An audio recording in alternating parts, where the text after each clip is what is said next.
ফাতাফিক আবু বকর ইয়াবুদু রাব্বাহু ফি দারিহি, আবু বকর সিদ্দিক তার ঘরের মধ্যে ইবাদত করা শুরু করলেন। ওয়ালা ইস্তালিনু বিস সালাতি ওয়াল কিরাআতি ফি দারি গায়রিহি, নিজের ঘর ছাড়া অন্য কোথাও নামাজও পড়ে না, কোরআন তেলাওয়াত করে না। নিজের ঘর ছাড়া অন্য কোথাও নামাজও পড়ে না, কোরআন তেলাওয়াতও করে না, বাস ইবাদত ঘরে করে।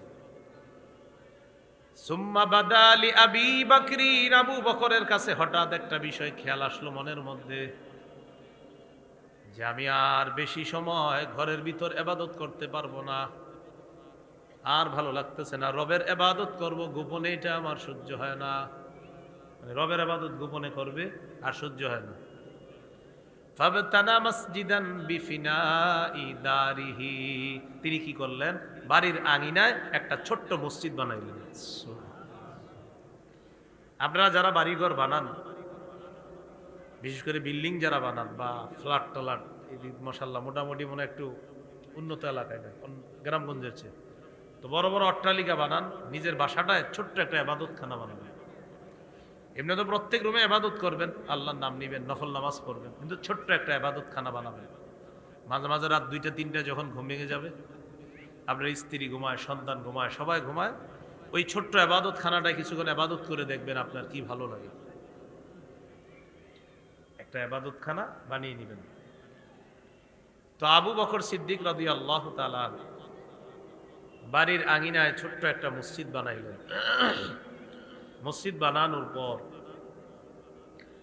আবু বকর সিদ্দিক রাদিয়াল্লাহু তাআলা আনহু বারাজা ফাকানা ইউসাল্লি ফি,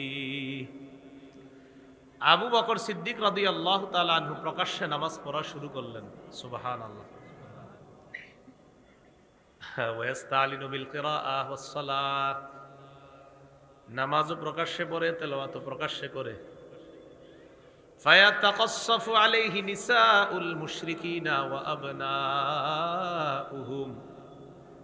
আবু বকরের নামাজ আর তেলাওয়াত যখন শুনে মক্কার কাফেরদের স্ত্রীরা, সন্তানরা দলে দলে এসে আবু বকরের সামনে ভিড় জমায়। ওই যে টেনশন করছিল সেটাই করছে। ওয়াকানা আবু বকরিন রাজুলান বাক্কাআন, আবু বকর সিদ্দিক ছিলেন প্রচন্ড ক্রন্দনশীল মানুষ, প্রচুর কাঁদতে পারতেন। কানা লা ইয়ামলিকু দামআহু হিনা ইয়াকরাউল কুরআন, তিনি যখন কোরআন তেলাওয়াত করতেন তখন তিনি তার অশ্রু সংবরণ করতে পারতেন না। কোরআন তেলাওয়াত করার সময় তার চোখ দিয়ে অটোমেটিক পানি প্রবাহিত হতো। কোরআন পড়তেন, চোখের পানি আটকাইতে পারতেন না। তো নারীরা আর পুরুষরা আর ওই বাচ্চারা তাকায় দেখতো, একটা মানুষ এত কাঁদতে পারে কিভাবে। ইয়াজাবুনা ওয়া ইয়ানজুরুনা ইলাই, সবাই আশ্চর্য হয়ে যেত আর আবু বকর সিদ্দিকের দিকে তাকায় থাকতো। ঘটনাটা মক্কার কাফেরদের কাছে গেছে। ফাআফজা যালিকা শারাফা কুফারি কুরাইশিন, ব্যাপারটা মক্কার কাফেরদেরকে ভাবিয়ে তুললো। কি বললাম? ভাবিয়ে তুললো। ঘটনা কি? ফারসালু ইলা ইবনি দাগিনা, ওই নেতাকে ডাকছে, যে নেতা আবু বকর সিদ্দিককে আশ্রয় দিয়েছে, ডাকছে। মনে আছে নেতা ইবনু দাগিনাকে ডাকছে। ডাকার পর বলেন, ও ইবনু দাগিনা, কি বললা আর কি হলো? আবু বকরের ব্যাপারে যে টেনশন আমরা করেছিলাম, আবু বকর প্রকাশ্যে নামাজ পড়া শুরু করছে, তেলাওয়াত করা শুরু করছে, জানোনি কি হয়েছে? আমাদের স্ত্রীরা, আমাদের কন্যারা, আমাদের ছোট ছোট সন্তানরা আবু বকরের কান্না দেখার জন্য প্রতিদিন ভিড় জমায়। এখন তুমি আবু বকরের কাছে যাও, যাওয়ার পর বলবা, ফাইন আহাব্বা আন ইয়াখতাসিরা আলা আন ইয়াবুদা রাব্বাহু ফি দারিহি ওয়া ইন আবা ইল্লা আন ইউলিনা ফিহি।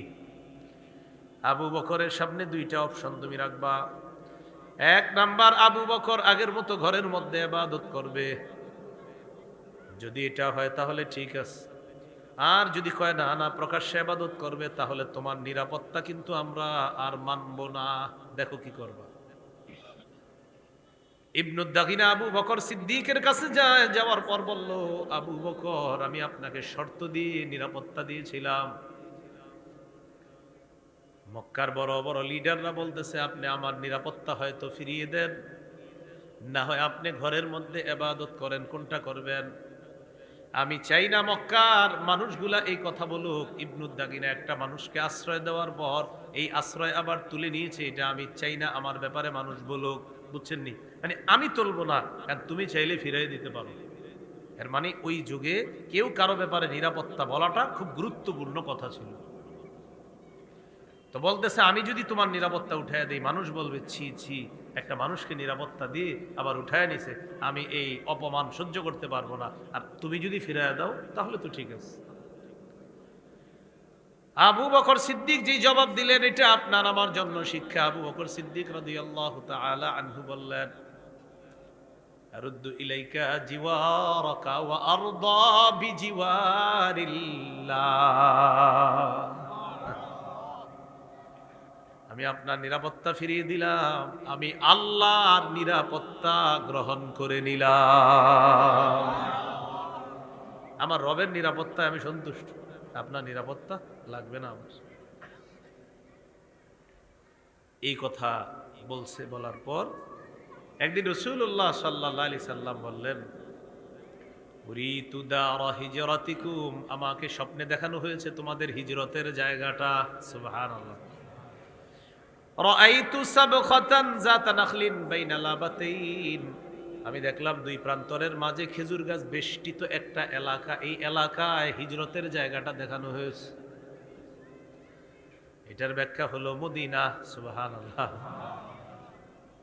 নবীজির এই কথা শোনার পর সাহাবায়ে কেরামের মধ্যে যারা নিয়ত করেছিল হাবশায় হিজরত করবে, তারা মদিনায় হিজরত করা শুরু করলেন।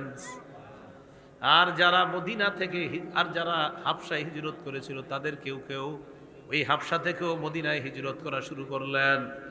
নবীজি আবু বকর সিদ্দিক রাদিয়াল্লাহু তাআলা আনহুকে বললেন, আবু বকর তুমি অপেক্ষা করো, অচিরেই মনে হচ্ছে আল্লাহ তাআলা আমাকেও বলবে হিজরত করার জন্য, আর আমার হিজরতের সাথী হবে তুমি আবু বকর। আল্লাহ আমাকে বলবে, আমার মনে হচ্ছে। আবু বকর সিদ্দিক বললেন, হুজুর আসলে আপনার এমন মনে হচ্ছে আল্লাহ আপনাকে বলবে? হ্যাঁ আমার মনে হচ্ছে বলবে আল্লাহ। তখন থেকে আবু বকর সিদ্দিক অপেক্ষায় থাকলেন। দুইটা বাহনকে 4 মাস বাবলা গাছের পাতা খাওয়াইলেন, একটায় নবীজি চড়বে আর একটায় আবু বকর সিদ্দিক চড়বে। তো যাই হোক, এই হাদিস থেকে শিখলাম মায়ার কান্না, দয়ার কান্না। কেমন কাঁদতে পারতেন, তার কান্নায় কাফের মুশরিকদের বিবিরা, সন্তানরা আকৃষ্ট হয়ে যেত। আবু বকর সিদ্দিক এত সুন্দর করে কাঁদতে পারতেন। আল্লাহ আমাদেরকে এমন চোখের বাণী দান করেন।